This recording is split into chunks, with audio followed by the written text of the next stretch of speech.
దేవుని స్తోత్రం. ప్రియమైన సహోదరి సహోదరులారా, మీ అందరికీ నా హృదయపూర్వకమైన శుభములు తెలియపరుస్తున్నాను. మీ మధ్యకు ఒక ఆత్మీయ సందేశము తీసుకొస్తున్నాం. చిన్న ప్రార్థన చేసుకుని వాక్యంలోకి వెళదాం.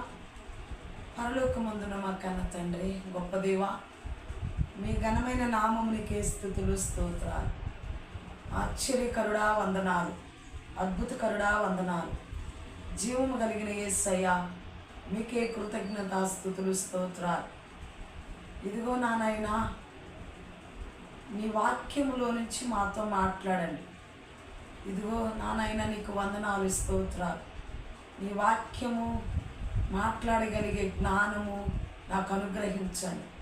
వినగలిగిన చెవి, గ్రహించగలిగిన హృదయముని బిడ్డలకు దయచేయండి. అదే రీతిగా దేవా, మీకే వందనాలు స్తోత్రాలు. ఈ సమయం మా కొరకు పరిశుద్ధపరచండి, పవిత్రపరచండి, యోగ్యపరచండి. యేసు నామమున అడిగి వేడుకొనుచున్నాము తండ్రి, ఆమేన్. ఇక్కడ ఒక మంచి ఆత్మీయ సందేశాన్ని మీ మధ్యకి తీసుకొస్తున్నాం. శుద్ధీకరణ ఆచారముగా శుద్ధీకరణ కలిగి ఉంటున్నారు ఈ రోజున. ఆచార క్రైస్తవులుగా శుద్ధీకరణ ఆచారము ఈనాటి క్రైస్తవులు హృదయము శుద్ధి చేసుకోకుండా ఒక ఆచార క్రైస్తవులాగా ఉండిపోతున్నారు. ఈనాడు కాదండి, ఆనాడు కూడా అలాగే ఆచార క్రైస్తవులాగానే ఉండిపోయారు. యూదులు అని చెప్పుకుంటూ యూదుల శుద్ధీకరణ ఆచారం అని పెట్టుకున్నారు. అంటే యూదులకు మాత్రమే శుద్ధీకరణ ఆచారం, వాళ్ళు మాత్రమే శుద్ధిగా ఉండాలి. యూదుల్లో నుంచే రక్షణ వస్తుందని యేసు ప్రభులు వారు చెప్పారు. యూదులు శుద్ధీకరణ ఆచారము ఎలా చేస్తున్నారు? యూదుల శుద్ధీకరణ ఆచరణ, యూదుల హృదయాలు ఎలా ఉండాలి? అయితే యూదుల శుద్ధీకరణ అని చెప్పుకున్నారు. యూదులు నిజంగానే శుద్ధిగా ఉన్నారా? చూద్దాం ఒకసారి. యోహాను సువార్త 2వ అధ్యాయము,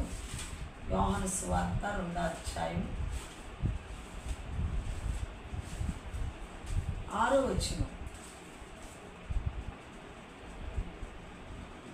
యూదుల శుద్ధీకరణ ఆచార ప్రకారం 2-3 తూములు పట్టు 6 రాతి బాణలు అక్కడ ఉంచబడి ఉండేవి.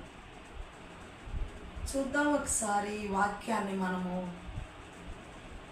వివరంగా మాట్లాడుకుందాం.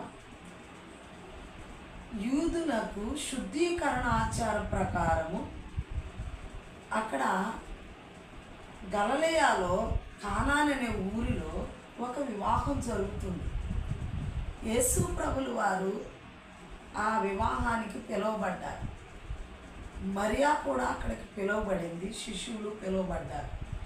యేసు తల్లి అక్కడ ఉండేది, అంటే ముందే ఉంది.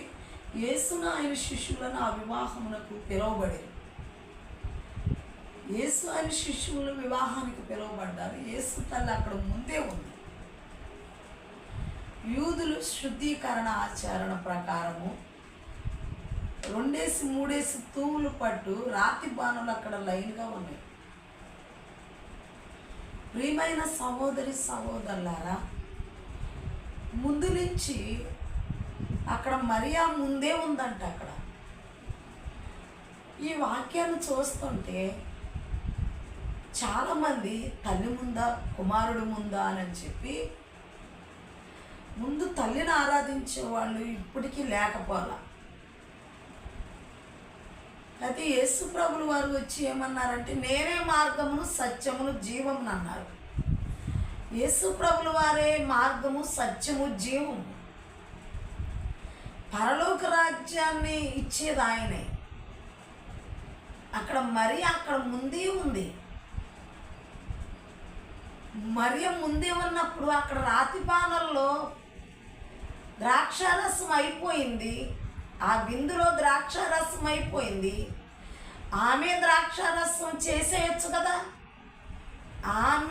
ఆమె సూచక్రియలు అద్భుత కార్యాలు చేయొచ్చు కదా. అయ్యా అక్కడ ద్రాక్షారసం అయిపోయిందని చెప్తుంది యేసయ్యకు. యేసయ్యకు ఆమె వచ్చి చెప్తుంది. ఆ ద్రాక్షారసము అయిపోయిందని తల్లి, ద్రాక్షారసం అయిపోయినప్పుడు యేసు తల్లి వారికి ద్రాక్షారసం లేదని ఆయనతో చెప్పగా యేసు తల్లి ఏమని చెప్తుందంటే, అయ్యా వాళ్ళకి ద్రాక్షారసం అయిపోయిందయ్యా, ఆ ఇంటోళ్ళు గుంపు చింపులు పడుతున్నారయ్యా అనని కుమారుడికి చెప్తుంది. యేసు తల్లి అప్పటికే ఉంది అక్కడ. యేసు శిష్యులు తర్వాత వివాహానికి పిలువబడ్డారు, వెళ్ళారు. అయిపోయిందయ్యా ద్రాక్షారసం అని చెప్తుంది. యేసు తల్లే చేసేయచ్చు. యేసు తల్లే చేసేయచ్చు అంటే అందరికీ దేవుడు అట్టి కృపనెవరు, అందరికట్టి వరములు ఆ తండ్రి కుమారులుగా భూమి మీదకు వచ్చారు కనుక ఆయనకు మాత్రమే అన్నిటి మీద అధికారము ముద్ర ఉంది, అందరికీ లేదు. ముద్ర వేయబడిన వాడు ఆయన, ముద్రించబడిన వాడు ఆయన. దేవునికి స్తోత్రం, హల్లెలూయా. ప్రియమైన సహోదరి సహోదరులారా, ఆ తల్లి ఆయనకి చెప్పినప్పుడు, అమ్మ నాతో నీకేమి పని, నా సమయం ఇంకనూ రాలేదు, నా సమయం ఇంకనూ రాలేదని చెప్తున్నారు. దిద్దుబాటు కాలములు ఉన్నాయి అని చెప్తున్నారు. ఆ దిద్దుబాటు కాలం వచ్చినప్పుడు హృదయం శుద్ధి చేయబడుద్ది, శుద్ధీకరణ అవుద్ది. అక్కడ సమృద్ధి ఉండాలంటే, జీవం ఉండాలంటే, ఆశీర్వాదం ఉండాలంటే దిద్దుబాటు కావాలి. ముందు శుద్ధీకరణ, నిజమైన శుద్ధీకరణ, ఆచరణ కాదు. యూదుల శుద్ధీకరణ ఆచారం కాదు, ఆచార క్రైస్తవులు కాదు. హృదయం నిజంగానే దిద్దుబాటు ఉండాలి, శుద్ధి చేయబడి ఉండాలి, నిజమైన శుద్ధి ఉండాలి. కానాను పెండ్లి విందారుగా, పెండ్లనగా దేవుని యొక్క సంఘము పెండ్లు కుమార్తె వలె అలంకరించబడాలి. కల్మషము లేనిదిగా, కళంకం లేనిదిగా హృదయాన్ని శుద్ధి చేసి సంఘము దిద్దుబాటు కలిగి ఉండాలి. పెండ్లి జరుగుతుంది కానీ హృదయ శుద్ధి లేదు అక్కడ. పెండ్లి విందుకు వెళ్ళారు 10 మంది కన్యకులు, పెండ్లి విందుకు వెళ్ళారు కానీ 5 బుద్ధి కలిగిన వారు, 5 బుద్ధి లేని కన్యకులు ఉన్నారు అక్కడ. ఆ బుద్ధి లేని కన్యకులు పెండ్లికే వచ్చారంటగా. పెండ్లిలో ఉన్నవారు ఉన్నారు కానీ అక్కడ పెండ్లిలో ఉన్నవారు అదిగో వెలితిగా భక్తి లేని ద్రాక్షరసం అయిపోయిన వారుగా, అనగా ఆత్మీయానుభవం దేవుని యొక్క శక్తి లేని వారుగా, దిద్దుబాటు లేని వారుగా, రక్తం అక్కడ పొదువుగా ఉంది. యేసు రక్తం అక్కడ పొదువుగా ఉంది, యేసు రక్తం అక్కడ పొదువుగా ఉంది. మరి అక్కడ ఉంది కానీ మరి రక్తం వలన పాపాలు కడగబడలా, యేసయ్య రక్తం వలనే పాపాలు కడగబడినాయి. ద్రాక్షరసం అయిపోయింది అక్కడ, భోజనం అయిపోయిందని చెప్పట్లేదు. యేసు రక్తం అక్కడ ఆనాటి ప్రజలకు యేసు రక్తం అవసరము. వారి పాపాలు దిద్దుకుంటానికి ద్రాక్షరసం కావాలి. విందులో ద్రాక్షరసం అయిపోయింది. అక్కడ ఆయన రక్తం కొదుగా ఉంది, త్యాగం కొదువుగా ఉంది, ప్రేమ కొదువుగా ఉంది, కల్మషం లేని హృదయాలు అక్కడ లేవు. చాలా చక్కగా ఆ యోహాను గారు రాశారు. యేసు ప్రభు యొక్క శిష్యుడు గారు, ప్రియమైన శిష్యుడు గారు, యోహాను సువార్త, 1 యోహాను పత్రిక, 2 యోహాను పత్రిక, 3 యోహాను పత్రిక, ప్రకటన గ్రంథం, యోహాను రాసిన ప్రకటన గ్రంథం ప్రియమైన శిష్యుడు గారు రాశారు ఇక్కడ. దేవునికి స్తోత్రం, హల్లెలూయా. హెబ్రీ పత్రిక 9వ అధ్యాయం 19వ వచనం చూద్దాం ఒకసారి. హెబ్రీ పత్రిక 9వ అధ్యాయం 19వ వచనం.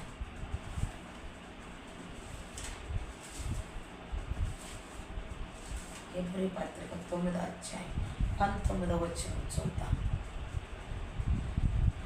ధర్మశాస్త్ర ప్రకారము మోషే ప్రతి ఆజ్ఞను ప్రజలతో చెప్పిన తరువాత ఆయన నీళ్లతోనూ రక్తవర్ణము గల గొర్రెబొచ్చుతోనూ హిసోపుతోనూ కోడెల యొక్కయు మేకపిల్లల యొక్క రక్తమును తీసుకుని దేవుడు మీ కొరకు విమోచించిన నిబంధన రక్తం ఇదే అని చెప్పాను.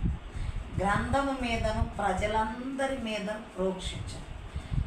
అదే విధముగా గుడారముల మీదను సేవా పాత్రలన్నిటి మీదను ఆ రక్తం ప్రోక్షణ. సేవా పాత్రల మీద ఆ రక్తం. ఆ పాత్రలో ఏం పోయమన్నారు? ఆయన నీరు పోయమన్నారు. నీళ్లు పోయిన రాతి బాణల్లో నీళ్లు పోయమన్నారు. నీళ్ళు అంచులు మట్టుకు నింపమన్నారు. దేవుని ఆత్మతో అంచులు మట్టుకు నింపబడి ఉండాలి. ఆ సేవా పాత్రలు అక్కడ రాతి బాణలు సేవా పాత్ర రక్తంతో ప్రోక్షించబడుతున్నాయి, శుద్ధి చేయబడతాయి. రక్తముతోనే సేవా పాత్రలు. ఇదిగో కొండ మానవుని యొక్క హృదయము కొండకు పోల్చాడు ఇర్మియా భక్తుడు. మానవుని యొక్క హృదయము కొండతో పోను. హృదయం అన్నిటికంటే ఘోరమైన వ్యాధి కాదు. మానవుని యొక్క హృదయంలో చెత్త చెదారం ఉండకుండా, ఆ హృదయము రాతి బాణంలాగా ఉండకుండా మాంసపు గుండెల వలె మార్చబడాలి. హృదయము మార్చబడాలి. ఆ మార్చబడటానికి ధర్మశాస్త్రము మోషే ద్వారా తీసుకొచ్చి ఆజ్ఞలన్నిటిని వారికి ఇదిగో ప్రకటించి ఆజ్ఞలన్నిటి ప్రకారం వారిని నడిపిస్తూ, అంతేకాకుండా నీళ్లతోనూ ఇంకాను నీళ్లతోనూ రక్తంతోనూ గొర్రెబొచ్చుతోనూ హిసోపుతోనూ కోడెల యొక్కయు మేకల యొక్కయు రక్తముతో దేవుడు మీ కొరకు విమోచించాడని, మిమ్మల్ని విమోచిస్తున్నాడని, నిబంధన రక్తం ఇదేనని అక్కడ ఆజ్ఞలు ప్రకటించటమే కాదంట, ఆజ్ఞల ప్రకారం నడిపించటమే కాదంట, రక్తం అనేది అందులో వారి హృదయాల్లో రక్తము చేత వారి హృదయాలు కడగబడాలని, వారి పాత్రలను శుద్ధి చేయబడాలని. ఇదిగో అపోస్తలుడైన పౌలు కొరింథీయుల్లో హెబ్రీయులుగా పత్రికల్లో చెప్తున్నారు. చక్కగా ఆ హెబ్రీయులతో మాట్లాడుతున్న హెబ్రీయులు అనగా ఇదిగో యేసు యొక్క శిష్యులు, అపోస్తలులు అని కూడా పిలువబడతారు. హెబ్రీయులు అన్న అపోస్తలులైన ఇదిగో యోధా గోత్రపు పదమసింహమైన ఇదిగో యోధా మరి యాకోబు సంతతి అయిన 12 గోత్రాల వారైన దేవుని యొక్క పిల్లలు అక్కడ వ్రాయబడి ఉన్నది. దేవునికి స్తోత్రం, హల్లెలూయా. ప్రియమైన సహోదరి సహోదరులారా, దేవుని వాక్యం ఇక్కడ స్పష్టంగా సెలవిస్తుంది. ఏమని సెలవిస్తుందంటే అదే 9వ అధ్యాయము 10వ వచనం, హెబ్రీ పత్రిక 9వ అధ్యాయం 10వ వచనం. ఇవి దిద్దుబాటు జరుగు కాలములు వచ్చే వరకు విధింపబడి అన్నపానములతోనూ నానా విధములైన ప్రక్షణములతోనూ సంబంధించిన శరీరాచారములు మాత్రమై ఉన్నాయి. కేవలం ఇవి శరీరానుసారంగా కనబడటానికి, బాప్తిసం కనబడటానికి, బలారాధన కనబడటానికి, క్రియారూపం చేయటానికి ఇక్కడ దిద్దుబాటు చేసుకునేవి. ఇవన్నీ ఎప్పుడంటే తొలిటి దినములో చేయవలసినవి. ఇంకా ఎప్పుడు ఇక నీ జీవితాంతము దిద్దుబాటు దిద్దుబాటు దిద్దుబాటు. ఆచార క్రైస్తవులాగా శుద్ధీకరణ ఆచార క్రైస్తవులాగానే ఈనాడు క్రైస్తవులు పడిపోవటం లేవటం శుద్ధీకరణ చేయబడటం, దిద్దుబాటు కాలం వచ్చేంత వరకు ఆగటం. అమ్మ నా సమయం ఇంకా రాలేదన్నారు, దిద్దుబాటు కాలం వరకు ఆగాల్సింది అని చెప్తున్నారు అన్నమాట అక్కడ. దేవునికి స్తోత్రం, హల్లెలూయా. మార్కు సువార్త 7వ అధ్యాయం 2:5 కూడా స్పష్టంగా చెప్తున్నారు. మార్కు సువార్త 7వ అధ్యాయం 2:5.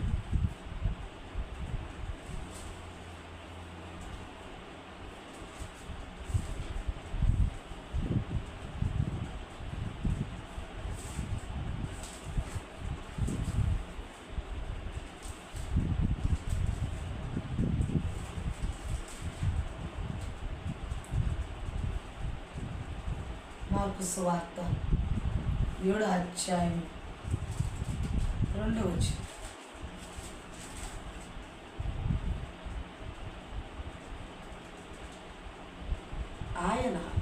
శిష్యులలో కొందరు అపవిత్రమైన చేతులతో అనగా కడగని చేతులతో భోజనం చేయుట చూచి పారంపర్యాచారం పరిసయ్యులు యూదులందరూ పెద్దలు పారంపర్యాచారమును బట్టి చేతులు కడుక్కుంటేనే కానీ భోజనం చెయ్యరు, మరియు వారు సంత నుండి వచ్చినప్పుడు నీళ్లు చల్లుకుంటేనే కానీ భోజనం చెయ్యరు. ఇదియుగాక గిన్నెలను, కొండలను, ఇత్తడి పాత్రను నీళ్లతో కడుగుట మొదలగు అనేక ఆచారములు వారు అనుసరించేవారు. దేవుని వాక్యం ఇక్కడ ఏమని సెలవిస్తుందంటే, పారంపర్యాచారం ప్రకారం గిన్నెలు కడుక్కుంటాం, కుండలు కడుక్కుంటాం. ఇహలోకమైన పై కనపడే కడుగుతున్నారు. హృదయాన్ని దిద్దుకోమన్నాడు హెబ్రీ పత్రికలో, దిద్దుకోమన్నాడు. శుద్ధీకరణ యూదులు కనబడే భక్తి చేస్తున్నారు.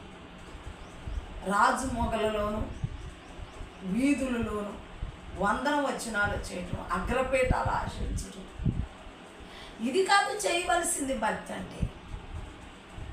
నీ హృదయమును శుద్ధి చేసుకోవాలి. హృదయములు కల్మషము లేకుండా ఉండాలి. శుద్ధీకరణ అంటే ఇది. ఆచారముగా చేయొద్దు, హృదయం శుద్ధి చేసుకోవాలి. ఇహలోకమైన వస్తువులు కడుక్కుంటే శుద్ధి అవ్వదు. వాళ్ళంత మట్టికే కడుక్కున్నారు యూదులు. ఆ కానాను విందులో అన్నీ ప్రభు యొక్క శరీరం రక్తం తీసుకునేటప్పుడు కూడా అవి ఉతక ఇవి ఉతక, మరి కుండలు కడగా ఇళ్ళు కడగా ఇలా చేసుకుంటూ ఉన్నారు క్రైస్తవులు. హృదయమేమో దేవునికి దూరంగా ఉంచుతున్నారు. నీ హృదయం అనే తలుపు యొద్ద ఆయన నిలబడి తట్టుచున్నాడు. నీ హృదయం అనే తలుపు నీ హృదయంలోకి వచ్చి ఆయన నివాసము చేస్తారు. ఆయన నీతో నువ్వు ఆయనతో కాపురం ఉండాలని చెబుతున్నారు ఆయన. ప్రియమైన సహోదరి సహోదరులారా, నీ హృదయాన్ని శుద్ధి చేసుకో. హృదయము బహు ఘోరమైన వ్యాధి కలది. నువ్వు నీ హృదయాన్ని బాగు చేసుకో. మళ్ళీ చెప్తున్నారు కదా, ఎఫెసీ పత్రిక 5:26 ఎఫెసీ పత్రిక 5:26.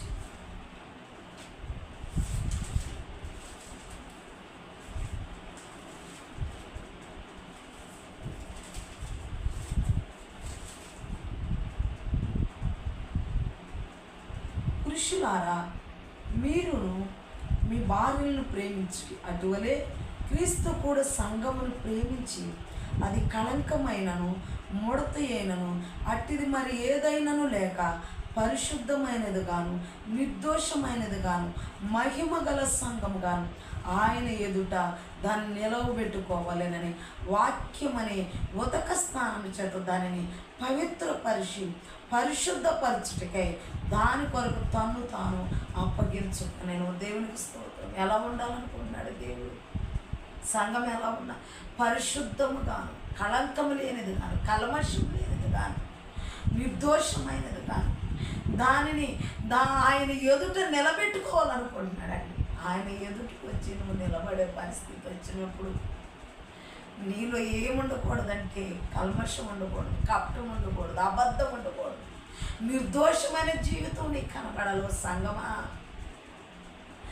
భార్యను భర్త ఎలా ప్రేమిస్తాడు దేవుడు నిన్ను అలా ప్రేమించి ఆ సంఘాన్ని ప్రేమించి, సంఘం అనగా నీవే, నిన్ను ప్రేమించి నీలో నిష్కపటమైన మనసు ఉండకూడదని, కల్మషం ఉండకూడదని, ఇదిగో నీలో పాపం ఉండకూడదని, యథార్థంగా నువ్వు బ్రతకాలని దేవుడు కోరుకున్నాడు. శుద్ధీకరణ అని చెప్పుకుంటూ ఆచార క్రైస్తవులుగా ఉంటే అలాగే కొదవలు ఏర్పడతాయి. ఆ కానాను విందులో ద్రాక్షారసం అయిపోయిందని చెప్తున్నారు, కానీ దేవుని యొక్క రక్తం అక్కడ కొదవగా ఉంది. పాపమును కడుక్కునేవారు అక్కడ లేరు. మరియ యొక్క అనుభవంలో ఉండుంటారు, తల్లి ముందా కుమారుడు ముందా అనే అనుభవంలో ఉండుంటారు. వాళ్ళు పాపాలు కడుక్కుంటూ వాళ్ళకి తెలియదు, నమ్మి బాప్తీసం పొందటం తెలియదు, కల్మషం లేకుండా ఉండటం తెలియదు. అలాంటి వారు ఇప్పటికీ ఉన్నారండి. శుద్ధి చేయబడాలి. పరిశుద్ధమైనది గాను నిర్దోషమైనదిగా, చాలా పరిశుద్ధమైనదని నిర్దోషమైనదిగా నిన్ను ఆయన ఎదుట నిలబెట్టుకోవాలనుకుంటున్నాను. పెండ్ల కుమార్తె వల్ల నిన్ను అలంకరించాలనుకుంటున్నాను. దేవునికి స్తోత్రం. హల్లెలూయా, హల్లెలూయా. ప్రియమైన సహోదరి సహోదరులారా, హెబ్రీ పత్రిక 6వ అధ్యాయం 2వ వచనంలో కూడా చూద్దాం.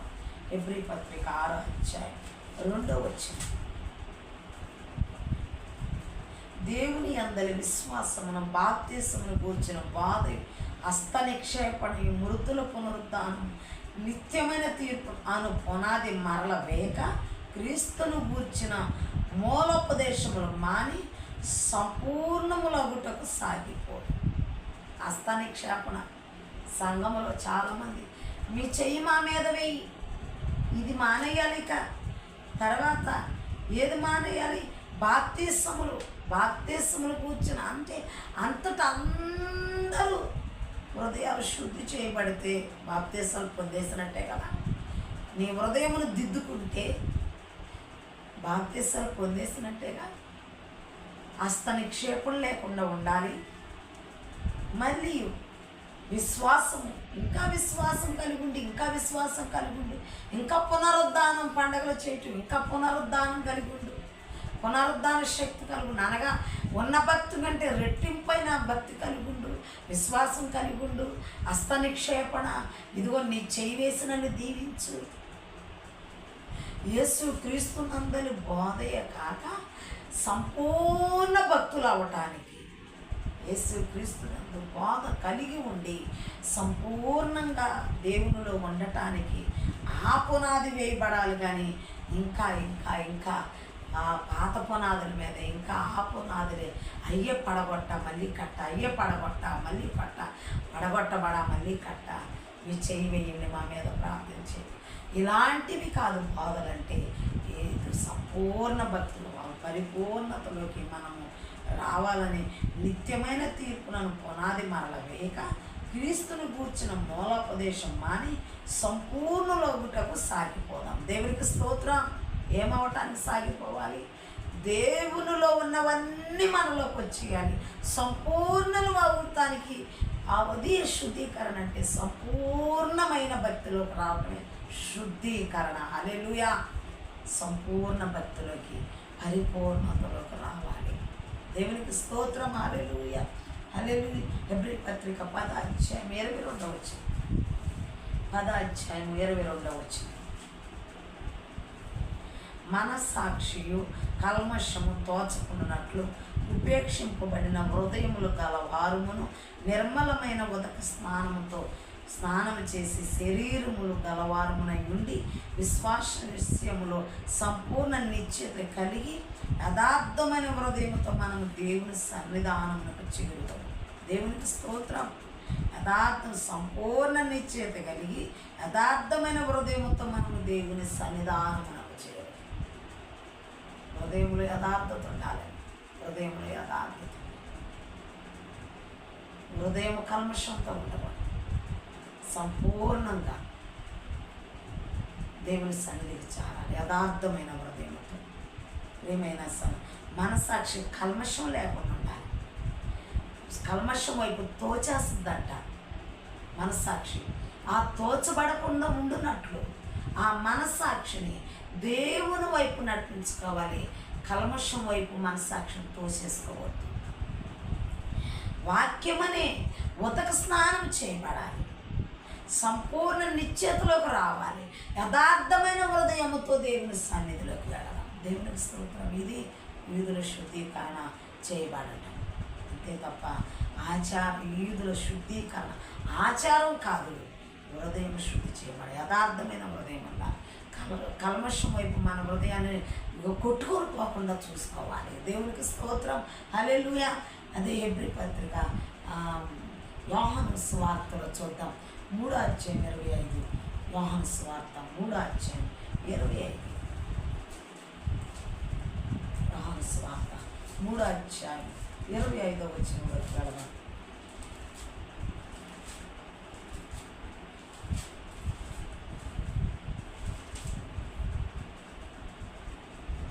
శుద్ధీకరణ ఆచారమును గూర్చి యోహాను శిష్యులకు ఒక యూదునితో వివాదం పుట్టాడు.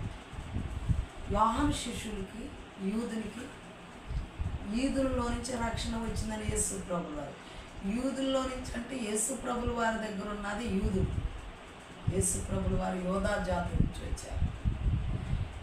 యూదులలో నుంచి ఉన్నవానికి యోహాను శిష్యులకి వివాదం పుట్టిందండి.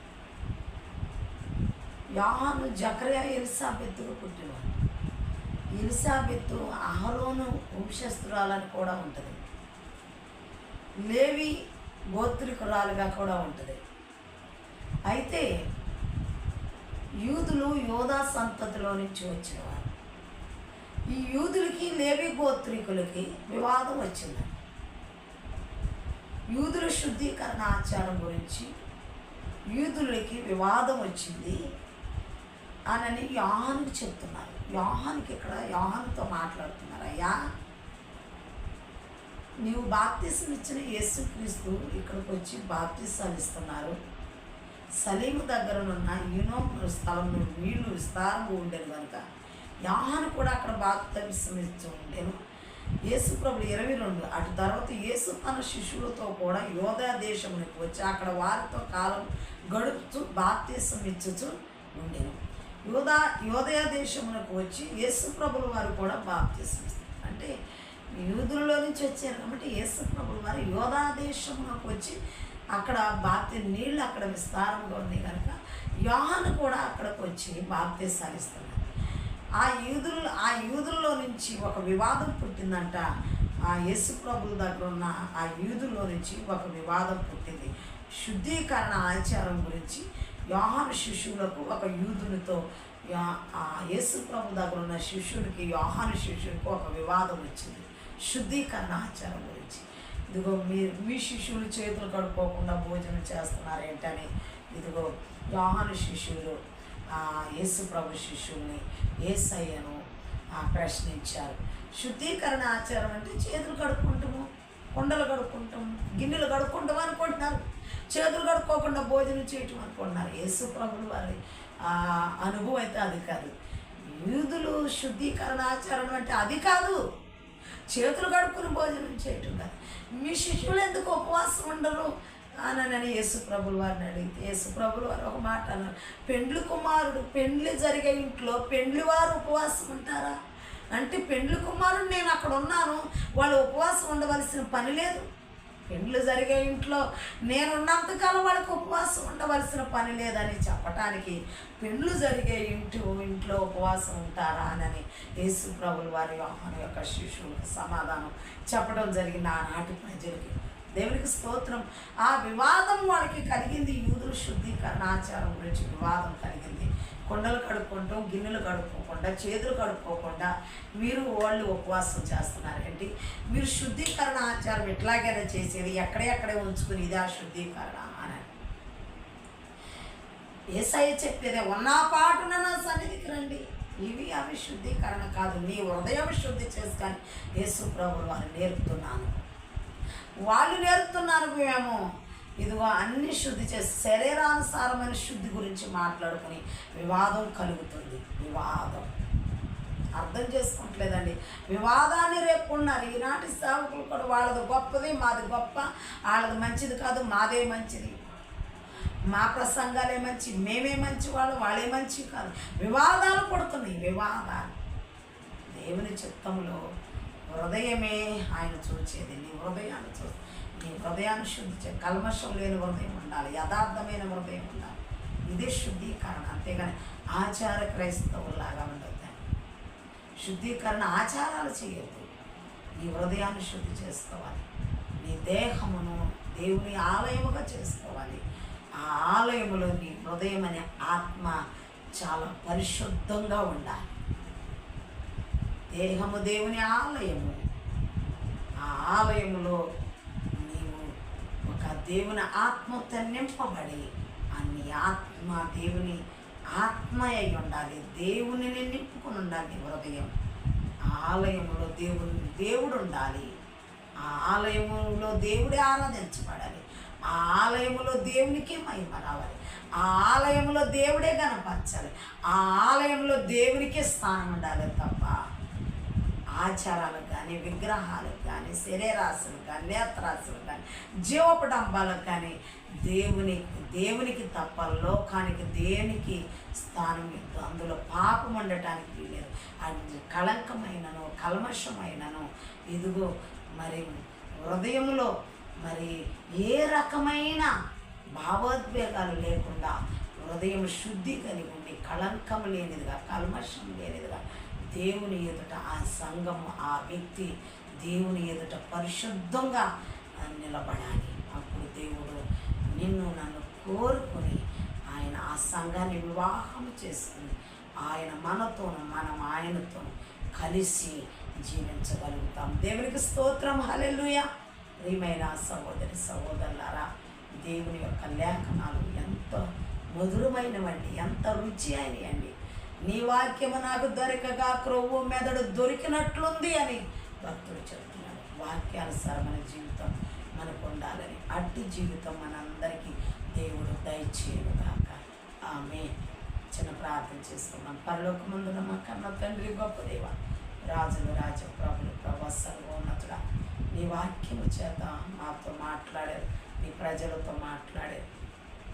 ప్రతి ఒక్కరు ప్రభు ఈ వాక్యాన్ని హృదయంలో దాచుకొని నిజంగా హృదయాన్ని ప్రభు సరిదిద్దుకుని నాన్నని కల్మషం లేని వారిగా, పాపం లేని వారిగా, శాపం లేని వారిగా, అయా అసూయ లేని వారిగా, ద్వేషం లేని వారిగా, అయా జనులు అయా నాన్న వారి హృదయాలను పరిశుద్ధపరచుకుని ఆ దేహం అనే దేవాలయంలో హృదయాన్ని చక్కగా పదిలముగా కాపాడుకునే కృపను దయచేయమని, ఈ సన్నిధి తోడుగా ఉంచి సహాయం చేయమని, ఆ ఈ వాక్యం ప్రతి ఒక్కరిలో ఫలింపచేయమని యేసు నామమున అడిగి వేడుకొనుచున్నాం తండ్రి. ఆమేన్. ప్రియమైన సహోదరి సహోదరులారా, మేము ఈ యూట్యూబ్ ద్వారా వాక్యము ప్రజలకు మేము అందిస్తున్నామంటే ఇదిగో మీ మంచిని కోరి, మీ శ్రేయస్సును కోరి మేము ఈ వాక్యాన్ని మీ మధ్య